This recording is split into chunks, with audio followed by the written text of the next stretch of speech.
আসসালামু আলাইকুম বন্ধুরা। আজ কিছু সুখ দুঃখের নীতিকথা বা আলোচনা নিয়ে আপনাদের সাথে আলোচনা করছি। ভালো লাগলে ভালো, না লাগলে মন্তব্য করবেন না। প্রথমত, সুখ হলো ক্ষণিকের অতিথি, কিন্তু দুঃখ হলো চিরস্থায়ী শিক্ষক। আর সুখকে দুহাতে আঁকড়ে ধরতে নেই, কারণ তা ফুরিয়ে যায়। দুঃখকে মেনে নিতে হয়, কারণ তা পথ দেখায়। ঠিক বলেছে কি?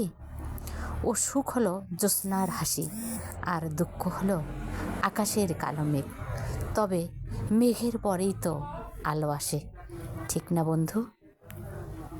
প্রতিটি জীবনের মুহূর্ত সুখ এবং দুঃখকে সমানভাবে বরণ করে নেওয়াটাই প্রকৃত সুখ খুঁজে পাওয়া যায়।